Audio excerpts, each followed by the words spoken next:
Hey, what's going awesome in life? This is Jackie, your sales architect and influence specialist.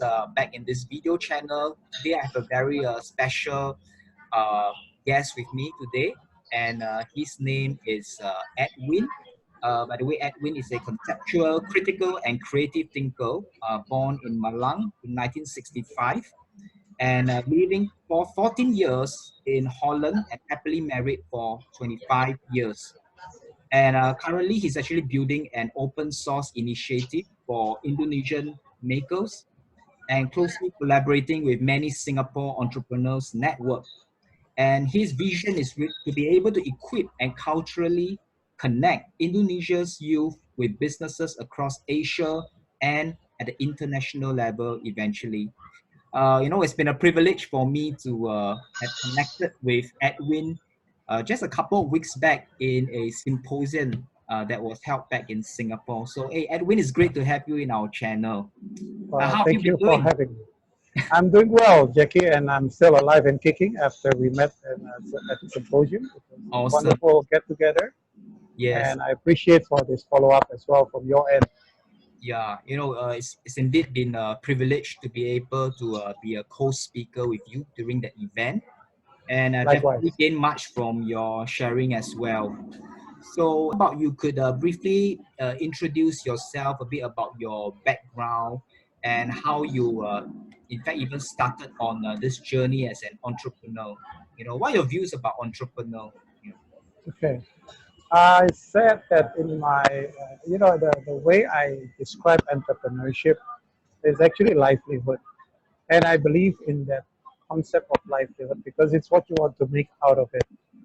As much as people will try to analyze entrepreneurship in a scientific or academic way, I Mm. don't see it like that. It's a livelihood that you choose from or you're being called into.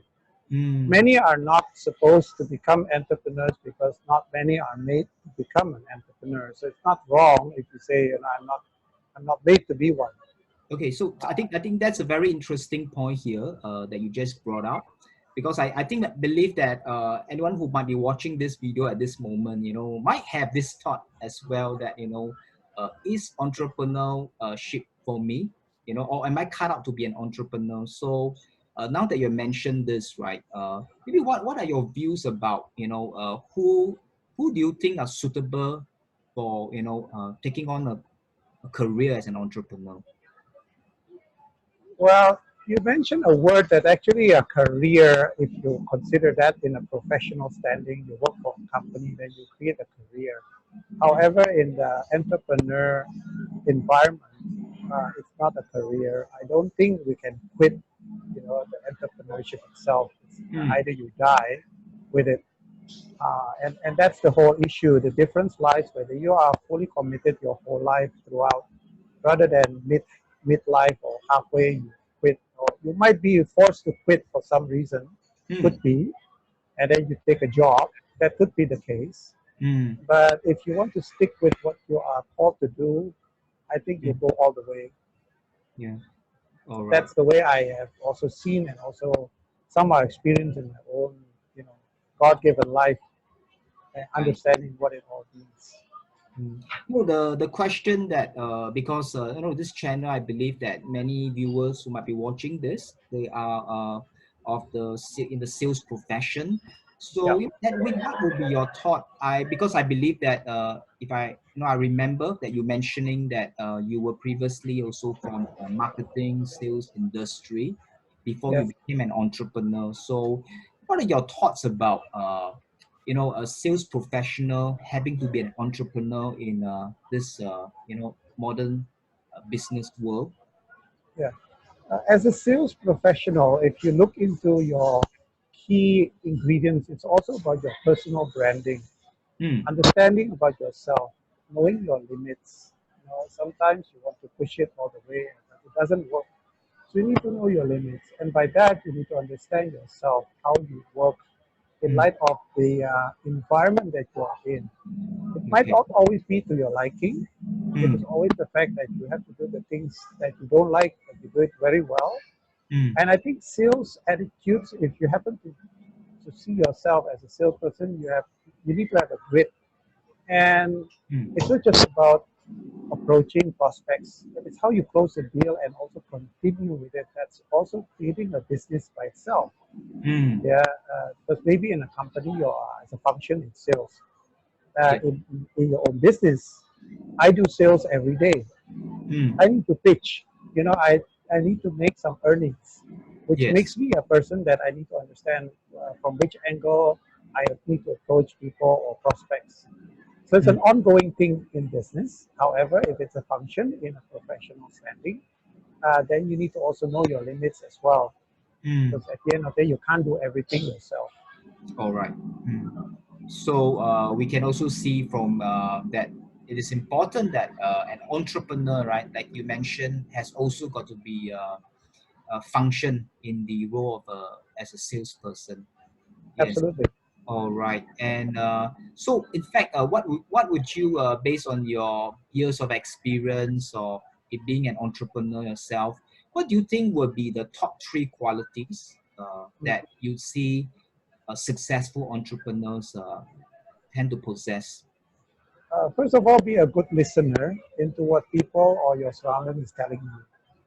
Understanding is also another virtue that you need to have, not pushing your agenda, because without understanding, you can't deliver the solutions. Mm. Some people want to force the issue and then make it sound like that's a solution, but actually they create another problem. Mm.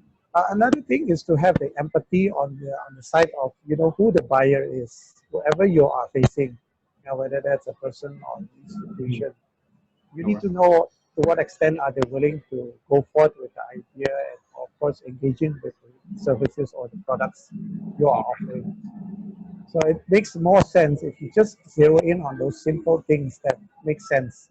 I see. If you go too scientific or too complicated, Mm. I believe life is already so complicated. Why overcomplicate things? Yes. Mm. So it's about keeping things simple. So is Yeah, that you're yeah, saying?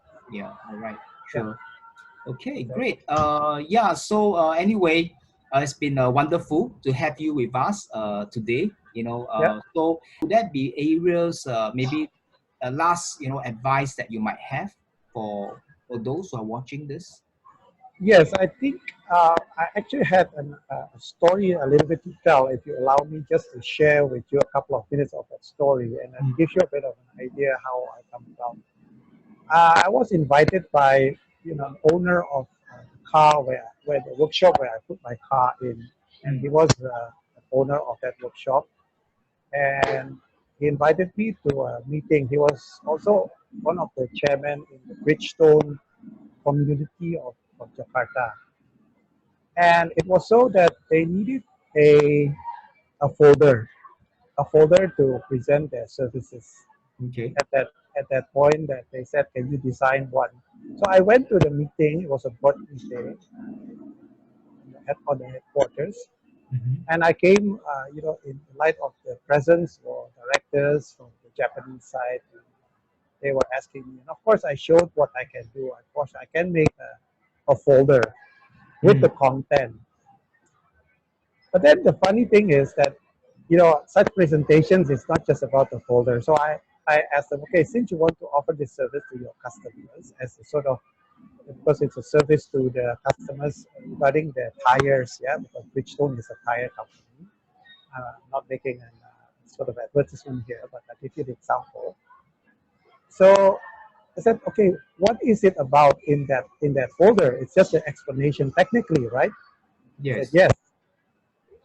How about your ground staff? Do they understand how to make use of it and make sense out of it and explain it to the customers? Mm. And there was a pause Mm. during that question in the meeting. And you know what? They were asking me, so can you then train our staff? And it was about 53 outlets, Mm. Jackie, in Jakarta. Okay. So the grassroots level, Mm. they came about with that in a nutshell. So they arrived at the point that they want me to create a training program for them. So to equip the sales staff Mm. instead of just having the folder.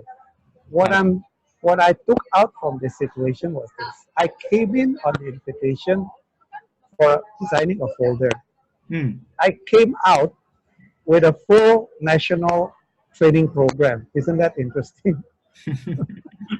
So, So, you yeah. know, where did it came about? That is why I said you pose the questions to the clients. Mm, You know, you listen to them what they really need, mm, and then you simplify things. Do not oversimplify, of course not. mm, Uh, don't overcomplicate. You know, mm. I asked the question. So, do your staff understand what to do when they reach out this folder? Yeah, of course, the answer was not really. Mm, And I think I made that difference because simply I was listening to what the directors were saying. And mm. so, from that example and this story, I hope it gives you a bit of an insight for the listeners as well.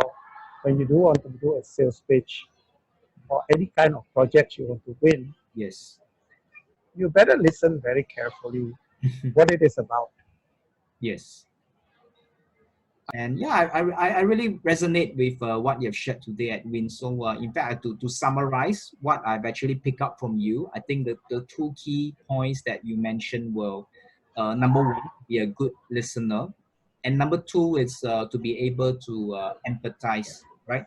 And so yeah, thanks for sharing this, Edwin. You're So welcome, Jackie. yeah. So for those of you who like to know more about what Edwin does and his network of nurturing entrepreneurs, you could Yep, actually check out through the view and the description his profile below right here. yep, Thank you so much, absolutely. Edwin, for being in our channel today. It's my See you pleasure, soon. Jackie, and I look forward also to see you soon back again. Yes. Thank you. Yeah. Thank you for having me. Yes.